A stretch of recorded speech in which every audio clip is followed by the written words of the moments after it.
Beto, você não vai começar, né? Vai, Anjinho. Merecia. Vai, Azagranel. Mas não é possível. Continua pra tu ver. Quando um filme do Mazzaropi entrava em cartaz, era a garantia de uma plateia lotada e feliz. Mas como é o nome da senhora mesmo, dona Coisa? Neuza de Castro Pereira de Souza Lima e Silva. Hoje é bem mais comprido do que Pindamonhangaba, né? Amácio Mazzaropi nasceu em São Paulo em 9 de abril de 1912 e morreu em 13 de junho de 1981 em Taubaté, aos 69 anos. Filho de pai italiano e mãe portuguesa, viveu os primeiros anos em Taubaté, interior do estado. Mais tarde, retornou com os pais para a capital e estudou na Escola Estadual Amadeu Amaral, no bairro de Belém. Mazzaropi foi um aluno com muita facilidade para decorar poesias e gostava de interpretar. Saudade me deixa em paz. Pra que tantas queixas se eu estou sozinho, sofrendo demais? Ao longo de sua carreira artística, Mazzaropi trabalhou no rádio, escreveu peças, dirigiu e atuou no teatro, antes de estrear como diretor de filmes no início dos anos 50. Sou amigo dos pobres, bom católico, amigo da igreja. A única coisa que eu sou inimigo é dessas coisas, que eu não sei por que ponho essas coisas no jardim. É uma pouca vergonha. Não adianta cobrir esta, seu Fundoroso. Há tantas espalhadas pela cidade. E para você saber um pouquinho mais sobre o Mazzaropi e conhecer outras histórias, eu conversei com Máximo Barro, professor de cinema da Fundação Armando Álvares Penteado, a FAAP. O professor Máximo trabalhou com Mazzaropi entre os anos 50 e 60 e foi o montador de 3 filmes de grande sucesso: Aventuras de Pedro Malazartes, Zé do Periquito e O Corintiano. Na entrevista a seguir, Máximo conta como foi sua relação com o cineasta, destaca a importância da obra de Mazzaropi para a história do cinema nacional, além de nos revelar curiosidades sobre os bastidores dos filmes. Professor Máximo, qual a importância do Mazzaropi para o cinema brasileiro? O Mazzaropi teve a infelicidade de realizar a sua obra como produtor, estou identificando bem, né? Não como ator, como produtor, a partir de um momento onde o cinema brasileiro tinha mudado a sua estrutura. O público de classe B e C havia abandonado o cinema por causa da televisão e a classe A havia tomado o lugar desse público de B e C. Esse público de classe A procurava filmes intelectuais, que não era nem de longe aquilo que o Mazzaropi estava preparado para dar. Era o único produtor que levava público, isso contrastando com o mesmo momento onde imperava o cinema novo. O que chamava mais a atenção na personalidade de Mazzaropi, tanto profissional quanto pessoal? Ele personificava aquela metade de homem paulista. É o homem criado com a pureza do interior e vai morar na capital.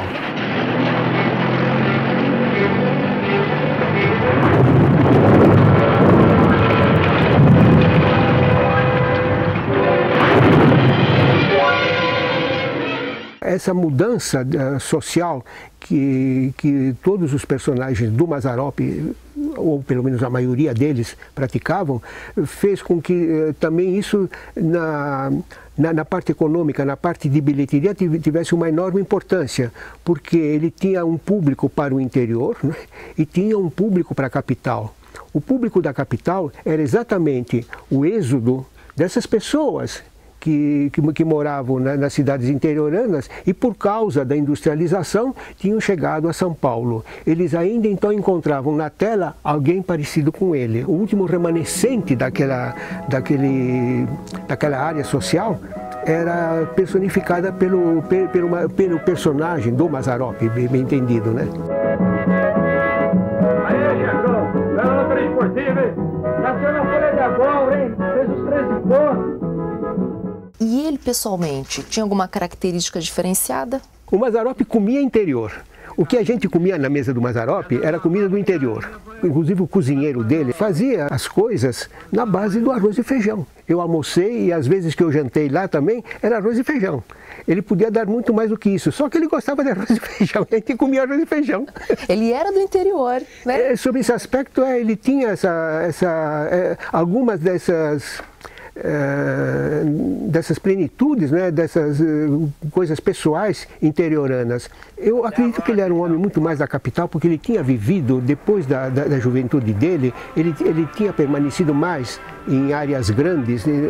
Capital significa também uma cidade grande. Ele, por causa do circo, ele habitava mais em grandes povoados. Portanto, ele assimilou uma grande parte do homem nosso, né, industrializado. Tinha senso de humor? Bastante, bastante. Gostava de colocar apelido em todo mundo.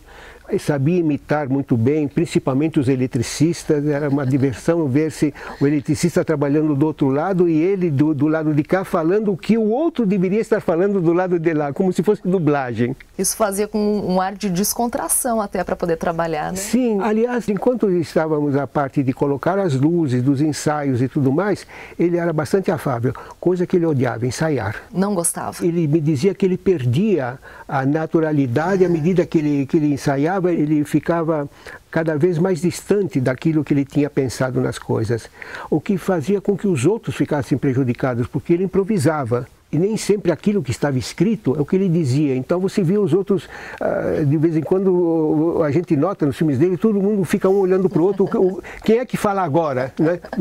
Porque ele disse uma coisa que não tinha sentido. Ali ele continuava, ele percebia o lado de cá e ele tocava então mais um caco, mais um caco, mais um caco, até que alguém dava a continuação da coisa.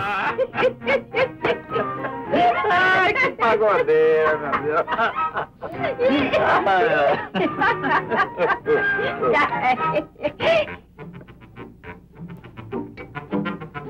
Mazzaropi, ele foi muito reconhecido pelo público, mas ignorado pela crítica. Como é que ele trabalhava com essa situação? O Mazzaropi tinha um público que a gente pode limitar assim, do sul do Rio de Janeiro à metade do Paraná. Os 4 ou 6 milhões de ingressos que ele vendia, né? Eu digo isso porque hoje, quando chega a 1 milhão, que um recorde, não é recorde, o Mazzaropi fez 6 milhões. Né? Esse coisa estava centralizado exatamente na área caipira. Então, não pense que isso era uma resposta brasileira. Quando eu fui dublar o filme do Burle em Recife, os atores de Recife não sabiam quem era o Mazzaropi. Isso dá bem a ideia, né, de como essa coisa está fechada.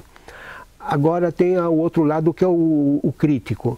A crítica foi sempre feroz com ele, porque naquele momento tem o cinema novo, tem o cinema intelectual italiano e tem uma série de coisas, então você tem os críticos que tinham as suas bandeiras de acordo com seus gostos, eles tinham todo o direito. E mesmo aqueles que não tinham bandeiras assim, eles sempre ironizavam a questão Mazzaropi.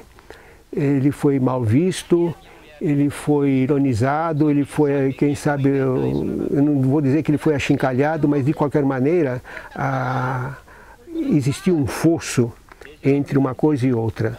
Um dos mais respeitáveis aqui de São Paulo, quando fizeram essa pergunta que você fez para mim, quando fizeram essa pergunta para essa pessoa, ele disse sim, mas ele estava do outro lado. A gente pensava num cinema de vanguarda, a gente pensava no cinema novo, e ele vinha com aquelas coisas dele. Portanto, era uma coisa que chocava o nosso gosto. E como é que ele lidava com essa crítica? Da boca para fora, eu não sei o íntimo, da boca para fora ele tirava tudo de letra. Como é que o senhor conheceu o Mazzaropi? Através do meu amigo, o montador Mauro Alice. O Mauro era montador da Veracruz. Quando o Mazza se tornou produtor, o Mauro também montou o Jaca Tatu.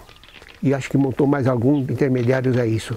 Quando o Mauro mudou-se novamente para Curitiba, ele era de lá, ele abriu uma produtora lá, onde que além de montar ele também iria dirigir. Então ele ia ficar perto da família, então ele optou por Curitiba. E o Maza ia começar as aventuras de Pedro Malazarte. Então o Mauro disse para o Mazzaropi me procurar, porque possivelmente ele teria uma montagem muito parecida com a do outro, porque também tem isso. Era inútil você pegar um montador pensando na vanguarda para montar um filme do Mazzaropi, iria destroçar o filme. Acredito que foi por causa disso que o Mauro pediu ao Mazzaropi que antes dos outros conversasse comigo. Como é que foi esse primeiro encontro com ele? Foi no escritório dele, no Largo Paissandu, no terceiro andar do prédio onde aqui embaixo funcionava o Cine Bandeirantes. Então eu fui conversar com ele e ele queria que eu dirigisse o filme. E eu disse que não. O meu aluno, o Milton Amaral, tinha dirigido o filme do Mazzaropi e mais tarde ele veio a dirigir também o Corintiano. Tá. Então ele me dizia que era difícil, porque o Milton era daqueles que queria fazer o filme dele, e o Mazzaropi queria fazer o filme dele, né? Havia choque, tanto que em um certo momento eles romperam. Então eu sabia dessas coisas e não estava nada interessado em me meter numa equipe com uma briga. Eu disse, eu me torno uma espécie de diretor técnico, eu coloco a câmera, faço aquilo que for necessário nesse sentido. Você dirige os atores e faça tudo isso na velocidade, isto é, no ritmo que você bem entender. O senhor, na verdade, montou quantos filmes com Mazzaropi? 3 filmes, As Aventuras do Pedro Malazarte, o Zé do Periquito e o Corintiano. Qual foi o preferido? O Corintiano é o melhor desses 3 filmes, é o que deu mais oportunidades para mim como montador, e acredito também que como resultado ele deva ter chegado a melhores resultados. O Milton dirigia, o Milton era um homem empenhado, o Milton brigava, o Milton perdia amizades, mas queria um filme bom, né? E nem sempre ele foi compreendido pelos outros. Me dá tudo quanto é jornal que fala de esporte aí. Mas tudo, seu Mané? Tudo. Bota na minha conta, mas não fala que fui eu que comprei. Querendo esconder os 3-1, hein?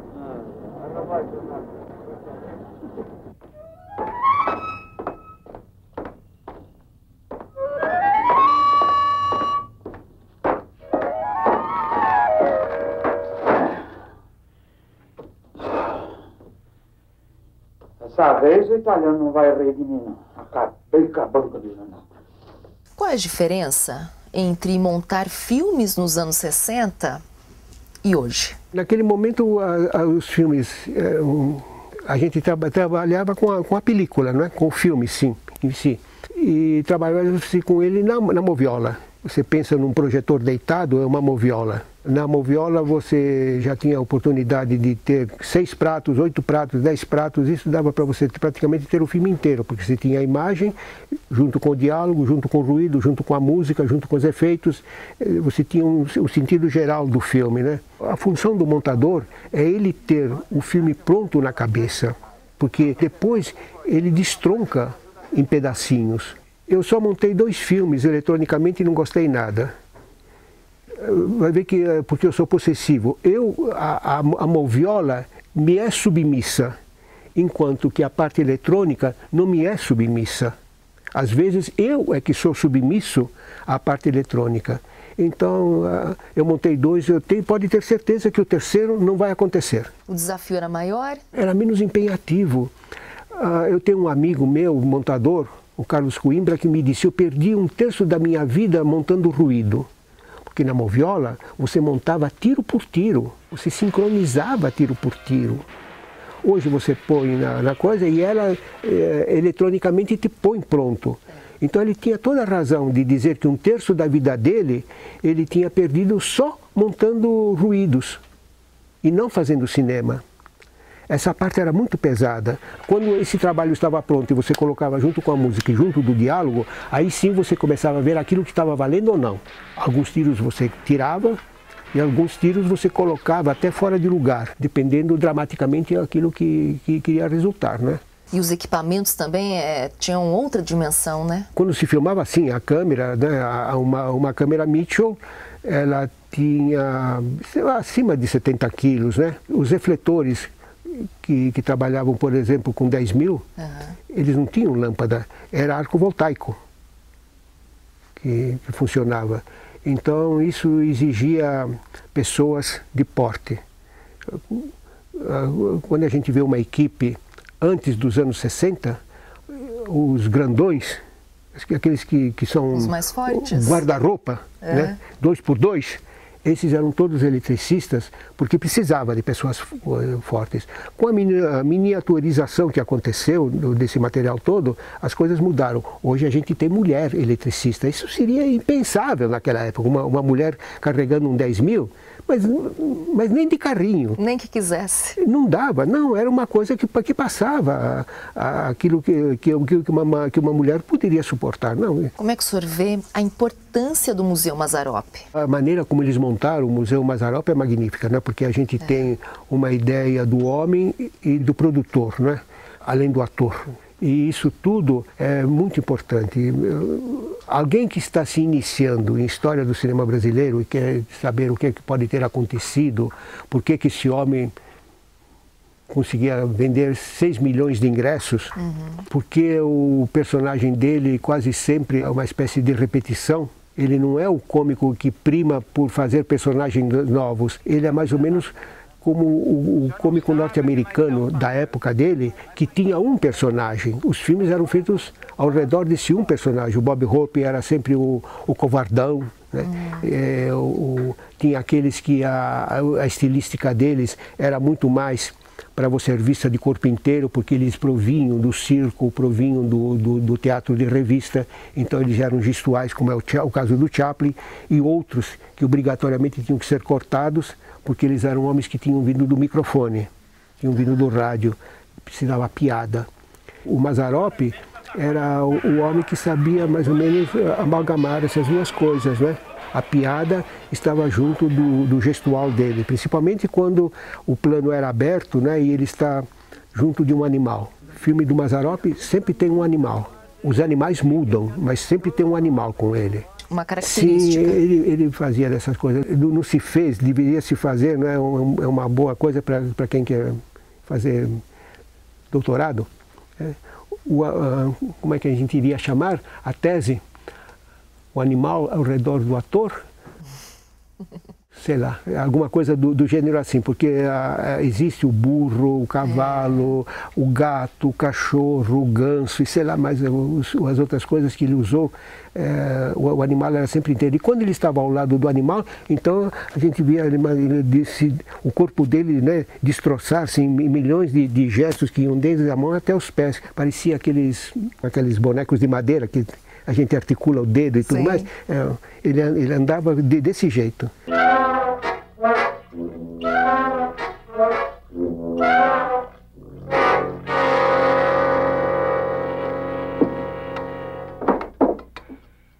Já vai sair da mesa? E sem pedir licença, né, sua sem educação? Ah, vai também, né? Fica apoiando seus filhos. Você vai ver o que vai dar isso. Ó, o outro também. Fique sabendo que na outra encarnação, você vai vir um cachorro. Prefiro voltar um burro. Ah, não pode repetir, velho. O museu tem que ser visitado, porque se trata de você ver numa área concentrada o Mazzaropi, primeiramente o Mazzaropi só ator, quando ele fez os 3 filmes da Vera Cruz e os 3 filmes do Rio de Janeiro. Depois os 2 filmes que ele fez em São Paulo, ainda como ator.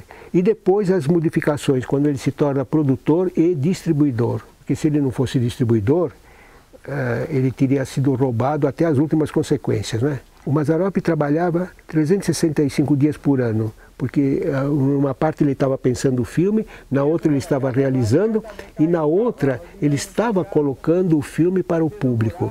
Aí ele chamava toda a equipe dele e ele dizia: não se esqueçam que cinema se vende na calçada. É o tipo da frase que ele não poderia dizer hoje porque o cinema está no 5º andar. Mas naquele momento o cinema estava na calçada. Então para ele a noite deveria ter uma farta iluminação, deveria ter um cartaz muito bem feito. Os cartazes do Mazzaropi eram feitos por um dos maiores ilustradores do mundo. Era um português que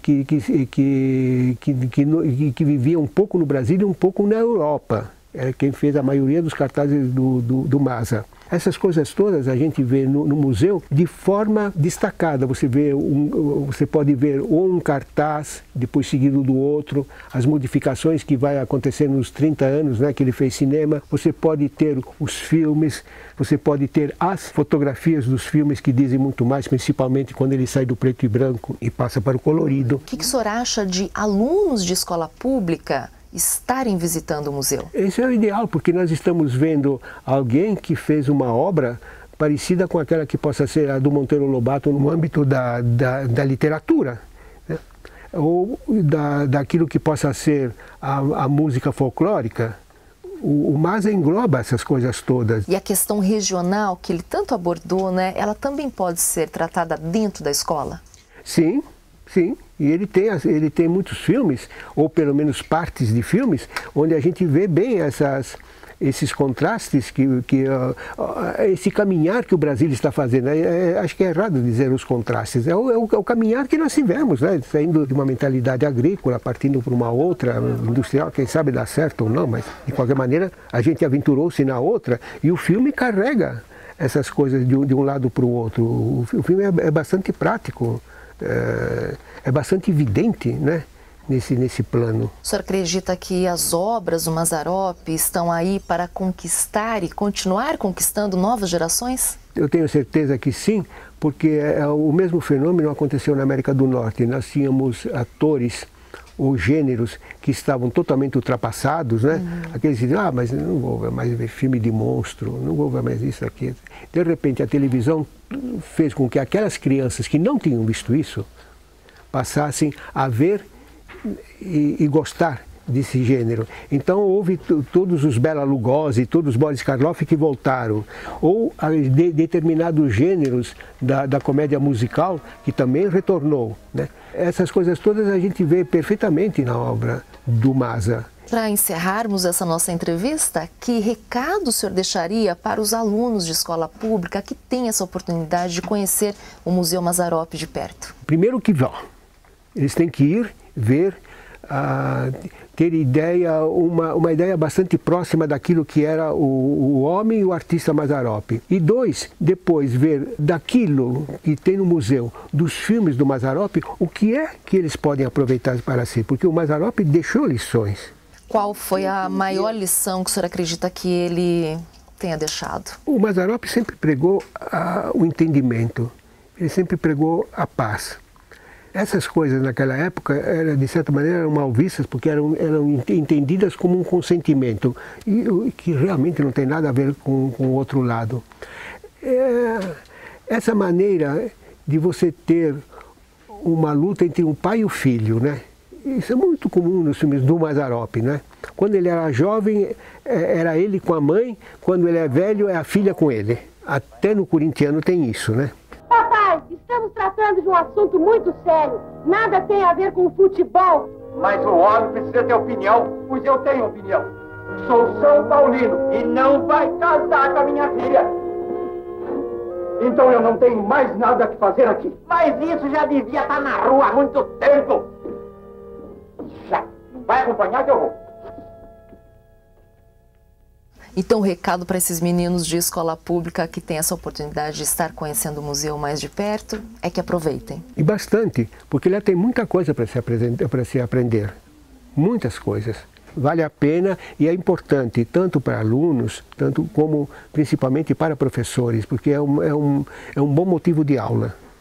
Pegar determinados trechos do Mazza para se explicar determinados aspectos ou do Brasil ou do homem. Obrigada pela entrevista. Idem. Obrigado.